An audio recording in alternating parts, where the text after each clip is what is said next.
Gnosis significa autoconocimiento. ¿Qué es autoconocimiento? ¿Éxtasis? ¿Psicoanálisis? ¿Qué es?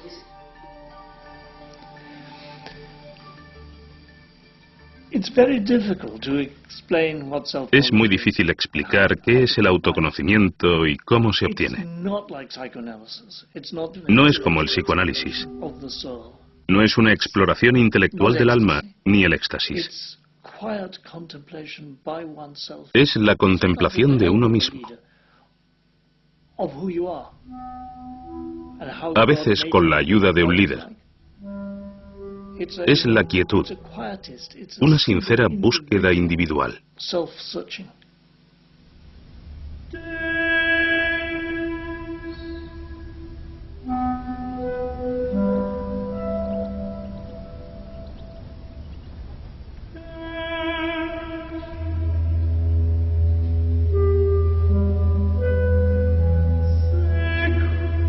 Creo que la idea básica que subyace en el gnosticismo es que estamos confundidos en nuestra idea sobre lo que es la vida y sobre quiénes somos. Adentrarnos en un entorno como este echa abajo nuestros esquemas. Estás cara a cara con el mayor de los misterios, la muerte. La idea de que dejarás de existir como forma física y te enfrentas con el misterio absoluto del que proviene todo, el misterio que somos, el misterio que es.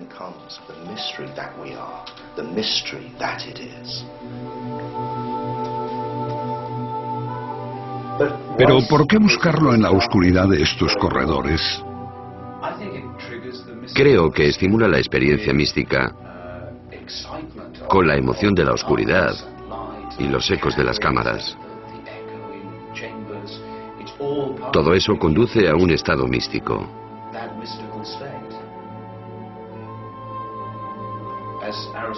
Como decía Aristóteles sobre los misterios, no vas allí a aprender, sino a experimentar. Si crees que solo es un proceso intelectual, te equivocas. Es algo mucho más grande que eso.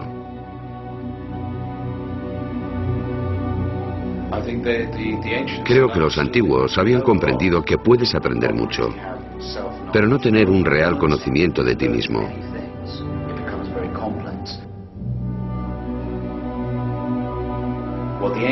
Lo que los antiguos buscan es un retorno a la totalidad, el conocimiento de la unidad de todas las cosas. Durante más de 2000 años la gnosis fue reprimida. Principalmente supimos algo de ella por las acusaciones de los padres de la Iglesia. Pero el hallazgo de Nag Hammadi en 1945 cambió para siempre nuestra forma de ver los orígenes del cristianismo.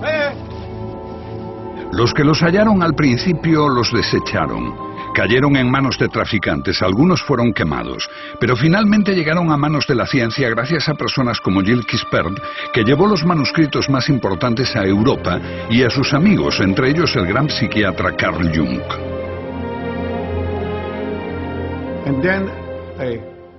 Entonces me fui a Egipto, a El Cairo. Y en esta sala negocié con el director de esta institución y descubrí que esos códices no serían publicados si este Códex de Jung no volvía al Museo Copto de El Cairo.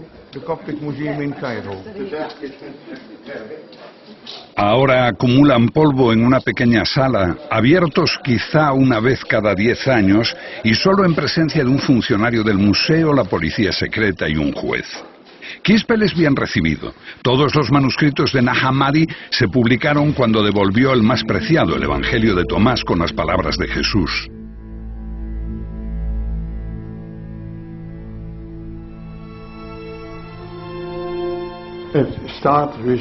Empezó diciendo: estas son las palabras que Jesús dijo y que Dídimo Judas Tomás escribió.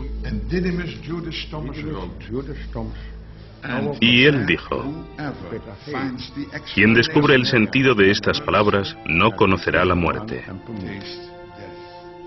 ¿Quién es Dídimo Tomás? Dídimo Judas Tomás significa Judas el mellizo o el gemelo. Fue uno de los hermanos de Jesús. La tradición de la Iglesia posterior transformó a Tomás en el apóstol que no creía que Jesús había resucitado. El escéptico Tomás fue el discípulo más fiel de su maestro. ¿Fue quien entendió mejor a su hermano? Según el Evangelio de Tomás, sí. Se dio por sentado que no era el hermano gemelo de Jesús en sentido literal, sino más bien que quien lea este Evangelio puede llegar a reconocerse como gemelo de Jesús. Dado que se ha dicho que eres mi gemelo y auténtico compañero, examínate a ti mismo.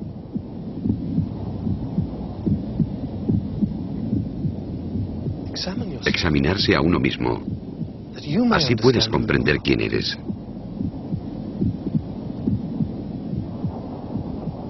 Y serás llamado, porque el que no se conoce a sí mismo nada sabe.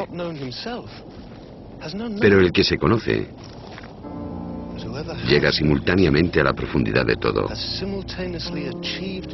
Lo que tienes dentro te salvará. You have within you will save you if you bring it forth from yourselves. Creo que Tomás se interpreta simbólicamente, que todo el que viene a ver a Jesús viene a verse a sí mismo como el gemelo de Jesús, el que es creado a imagen de Dios, como Él lo fue. ¿Qué dice el Evangelio de Tomás? Bueno, el Evangelio de Tomás es una colección de dichos que prometen revelar algo. Lo que el oído no puede oír, lo que el ojo no puede ver, lo que ninguna mano ha tocado y lo que nunca se le ocurrió a ninguna mente humana. Bueno, eso eres tú. Tú eres lo que no puedes oír ni ver, tu esencia, el conocimiento mismo. Y creo que esta es la clave si quieres entender qué es el cristianismo y qué es el paganismo. Un viaje de autoconocimiento. Este era el gran precepto que el dios Apolo dio a los paganos en el oráculo de Delfos. Buscar la gnosis, el autoconocimiento, conocerse a uno mismo. Y lo mismo sucede con los cristianos. Lo que busca es la parte de ti que no puede morir. No es que se te vaya a dar algo que no tengas ya, es descubrir que ya eres inmortal. Porque tu esencia no es el cuerpo. Si descubres lo que realmente eres, descubres lo divino. Descubres a Dios dentro de ti. Parece ser un cuerpo, pero eres conciencia.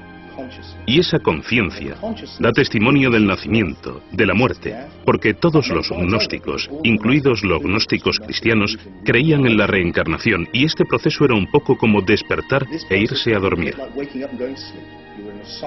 Estabas en un ciclo de cuerpos diferentes, yendo y viniendo, pero no eras el cuerpo. Eras conciencia que da testimonio de esto, de modo que jamás naciste y posiblemente no podrás morir. Todas las cosas separadas son expresión de una misma cosa. Así, todos los seres humanos son imágenes. Ellos usan la palabra eidolon, de un demonio o espíritu. ¿Un reflejo de lo divino?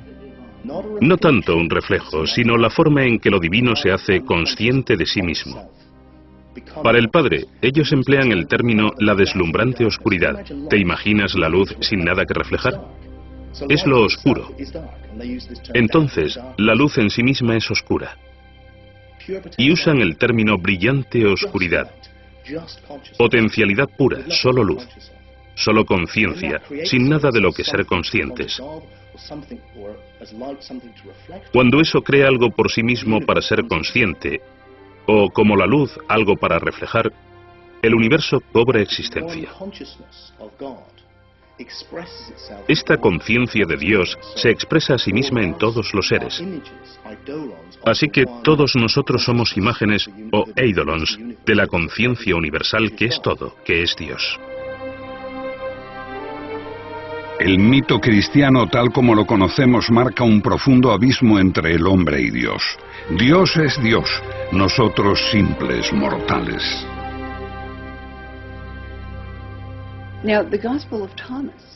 El Evangelio de Tomás tiene un mensaje muy distinto. Habla de Jesús como el Hijo de Dios y habla de los otros humanos, como de los niños de Dios que no son conscientes de haber sido creados a imagen de Dios. La luz divina que se creó antes de que el universo se creara, cuando Dios dijo, hágase la luz, la humanidad fue hecha imagen de esa luz. Y en el Evangelio de Tomás, Jesús habla como una voz desde la luz. Yo soy la luz que está por encima de todo. Yo soy el todo.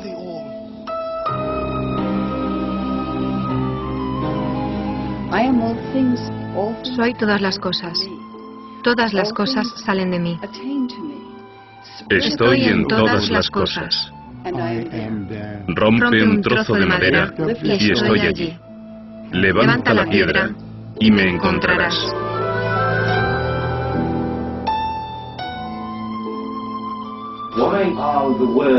¿Por qué las palabras del Evangelio de Tomás, busca bajo una piedra y me encontrarás, son tan peligrosas para la Iglesia? Porque es panteísmo. Sugiere que la divinidad está en todas partes y en todas las cosas. Lo que ocurre con el triunfo del cristianismo es que se traduce en la creación de una iglesia. Para llegar a Dios, tienes que hacerlo a través del obispo. Si quieres construir una iglesia, tienes que decir que la salvación solo es posible mediante, desde y a través de la iglesia. Y el representante de Dios en la tierra es el Papa. Esa es la única vía, mientras que para los agnósticos se trata solo de ti, tú puedes hacerlo.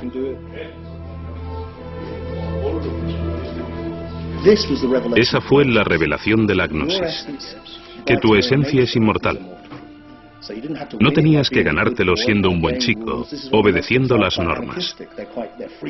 Por eso los gnósticos son bastante anarquistas, son librepensadores, libertinos, no obedecen reglas.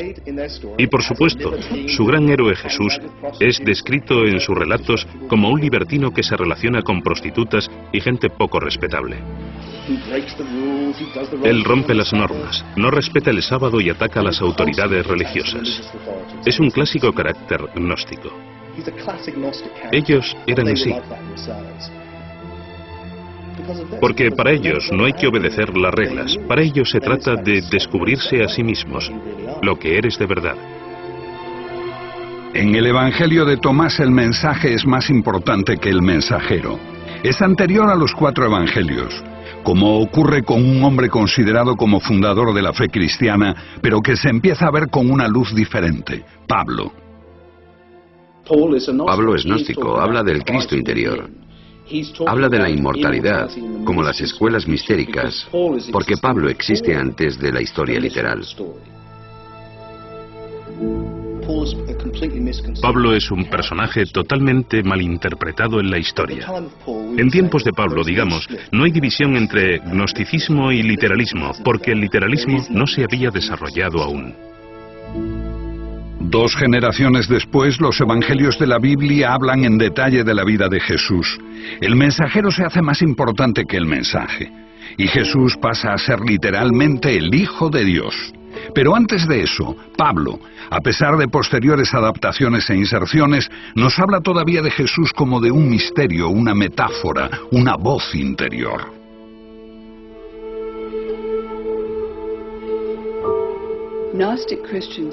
Los cristianos gnósticos creían que Pablo era su maestro, el padre de la Iglesia, Tertuliano, que despreciaba a los gnósticos.